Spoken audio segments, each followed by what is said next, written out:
Bienvenue à Coffee Break French. Welcome to the Coffee Break French Show. Moi, c'est Marc. Et je m'appelle Max. Comment vas-tu? Ou comment allez-vous, monsieur? Je vais très bien, merci. Et vous? Excellent, merci. We'll explain all that in a moment. In these weekly episodes from Coffee Break French, we're going to be helping you improve your French one coffee break at a time.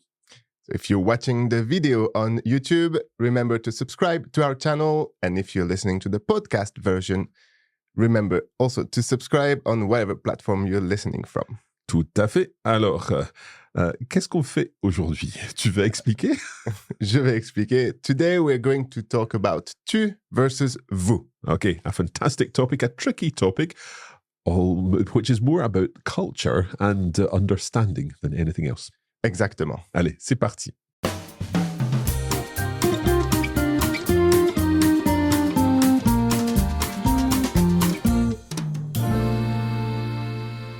So to begin with, Max, we have one word in English, you, but in French, we've got different words depending on certain situations.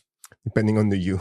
Depending on the you, yeah. It can be tu or it can be vous. Okay, so this is probably something that our listeners and viewers are quite familiar with, this idea of tu, which is a singular informal you, vous, which can either be a single formal you or a plural you. Right, and if it's plural, informal or formal. Yeah, and obviously each of these have their own verb forms. So the tu uses a certain form of the verb and the vous uses another form.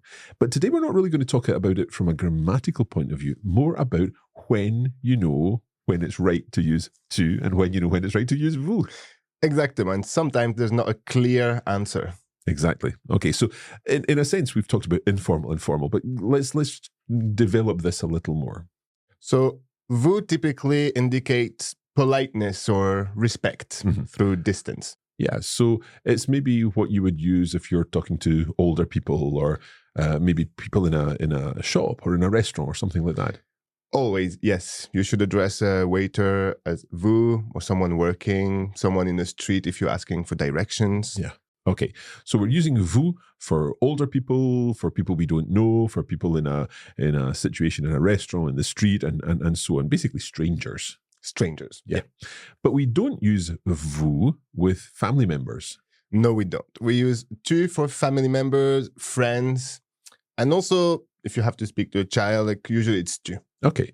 In a school situation, would a teacher talk to his or her pupils as tu? So it really depends on the teacher and on the school. In my primary school, I had 4 different teachers over the years, and 2 would prefer to address us as tu, and we would say tu back, and 2 were preferred vous. Okay. Obviously, if the teacher was talking to the whole class, then they would be using vous anyway for the plural form. That's a very important point. Tu is only used when addressing one person. Of course. Très bien. Okay, so we've got tu for a family member, for a friend, for a child. We've got vous for the plural version of all of that. So family members, children, and friends and so on. That would be vous. But then the singular vous is for a more formal situation, talking to older people in working scenarios in restaurants and so on. Exactement. Okay, but there comes a point in a relationship with friends, for example, or even with work colleagues, when you have to decide, okay, we're going to continue using vous because we're being formal with each other, or are we going to move to tu? Yes, and we actually have verbs for this, and they're my favorite 2 verbs in the whole French language. I love it. It's tutoyer and vous voyez. So tutoyer means using the tu form with each other, and vous voyez means using the vous form with each other. Exactly, and it's usually a checkpoint in a relationship when you have this specific sentence, which is on se tutoie. On se tutoie. So shall we tutoie each other? Shall we use the tu form with each other? Yes, and usually the answer is yes. And it's kind of awkward if you say on se tutoie. Non, je préfère vous. So that's defining moment, for sure. Yeah, and then you never go back to vous, of course. Okay, so on se tutoie, shall we use the tu form? And interesting, you say you never go back to the vous form. I remember a situation when I was doing some work in France, and during the day we were doing some training with some teachers, and during the day it was very much vous, I was helping people use their iPads and things like that. And then in the evening, we all went for dinner. And, sitting beside people, eventually you get to the point of tutoying. And sometimes you don't even need to say that on se tutoie. It just feels the right moment to use tu. But then the next day, back in the training room, it was back to vous. Yes, this makes sense. It's the formal situation versus more casual. Yeah. But I'm sure if on the second day you went back for dinner, it would be tu Back to instantly. tu. Exactly. Yeah. And I think that idea of when you get to the point of what I've done sometimes is used tu because I wasn't quite sure, is this the right moment to start saying tu? And I've used, just said quickly to someone, for example, alors, tu habites où exactement? Ah, excusez-moi, vous habitez où? Ah, non, c'est bon, on se tutoie. So you kind of pretend to make a mistake and then you're given the permission. That's a very smart way, because you would tell if the person is happy with tu or not really. To be perfectly honest, I've never had that, no, we'll stick with vous, fortunately. I have a similar story where it was sometimes tu, sometimes vous with the same people. Okay. I had a teacher in high school, a math teacher, who was a parent of my teammate in the football club. Ah, right. Okay. So in a school context, we had to use vous addressing him. But at the weekend, it would be tu. So you have to understand social situations. Yeah.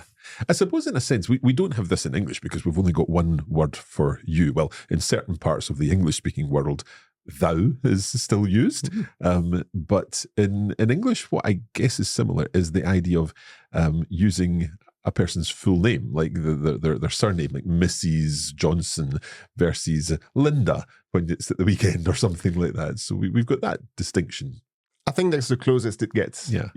Max, is there a particular time of life that vous starts? Is that a moment? I guess can depend on how tall you are, how old you look in a way, but it's also a defining moment the first time people address you as vous. Okay.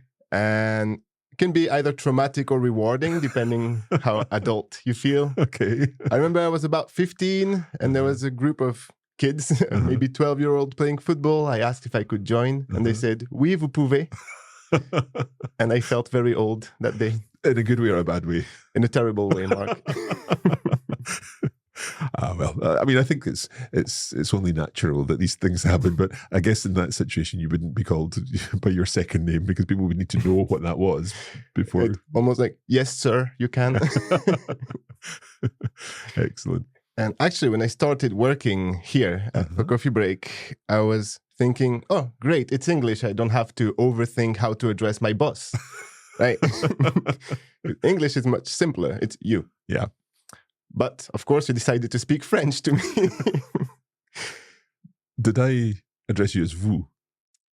You very early went for tu, which opened the door for me to say tu back. And a bit like you said earlier, like pretend it was a mistake. Like I was observing you when I said tu the first time to see if you were actually happy with it or if you felt a bit offended. I think the way that I've learned French, at school when you start learning French, it's all about tu because you're with your friends and so on.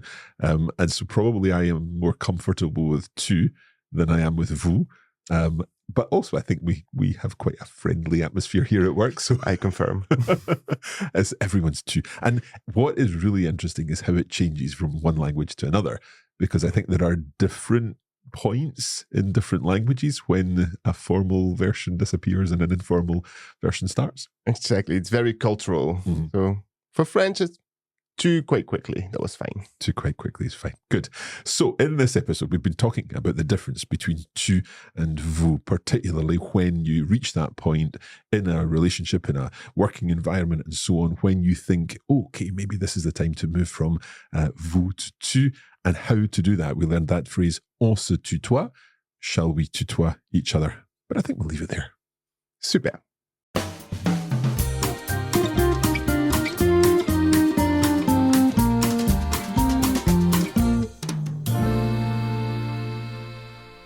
We hope that you have enjoyed this lesson. If you'd like to have the written version with the explanations of using tu and vous, then you can access our blog link. There is a link in the description for this episode.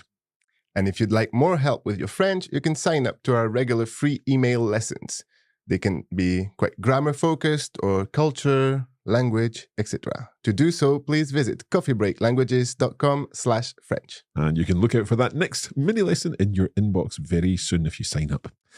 That's it for now. Merci beaucoup, monsieur. Merci à vous, monsieur. We'll leave it there. Merci à vous tous. Thank you for watching. Mais pour le moment, c'est tout. Happy coffee breaking!